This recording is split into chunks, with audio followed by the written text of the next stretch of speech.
Assalamualaikum warahmatullahi wabarakatuh. Perkenalkan, nama saya Tiara Amelia Putri, NIM 1952221169 dari kelas akuntansi 4E. Di sini saya akan menjelaskan tentang Bitcoin untuk memenuhi tugas UTS pengantar ekonomi makro. Berikut ini penjelasannya. Satoshi Nakamoto adalah seorang fisikawan keturunan Jepang Amerika. Ia dikenal sebagai penemu mata uang Bitcoin sehingga disebut sebagai Bapak Bitcoin. Satoshi Nakamoto yang bernama asli Dorian S. Nakamoto lahir di Jepang pada tahun 1949. Kemudian saat berusia 10 tahun, ia berimigrasi ke Amerika. Satoshi Nakamoto merupakan pengikut giat dalam kaitannya dengan pengembangan Bitcoin sampai pada tahun 2010. Bitcoin adalah mata uang elektronik yang bisa digunakan untuk bertransaksi di internet. Bitcoin seringkali digambarkan sebagai mata uang virtual atau mata uang digital dan merupakan jenis uang yang sepenuhnya virtual.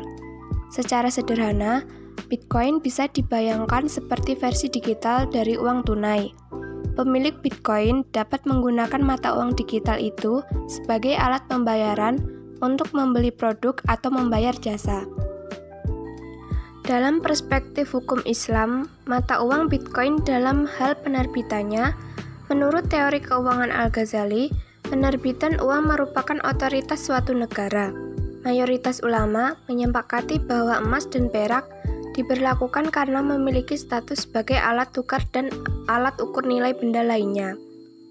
Sehingga, dalam kondisi tersebut bukan terfokus pada nilai intrinsik bendanya, melainkan kegunaannya. Sama halnya dengan Bitcoin, bukan hanya dinilai dari segi bentuknya saja, tapi dinilai dari manfaat dan kegunaannya.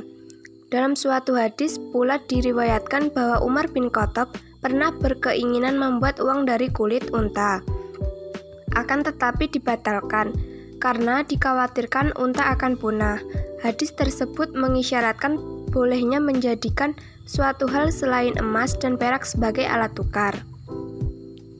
Dapat disimpulkan bahwa penggunaan Bitcoin sebagai mata uang secara hukum Islam diperbolehkan, dengan pengecualian ditinjau dari aspek kemudaratannya. Transaksi jual-beli Bitcoin tidak diperbolehkan jika terjadi spekulasi, ada unsur judi, mengadu nasib sebagai sarana taruhan, tetapi semua kemudaratan dan maslahatannya tergantung dari pemilik dan penggunaan Bitcoin itu sendiri.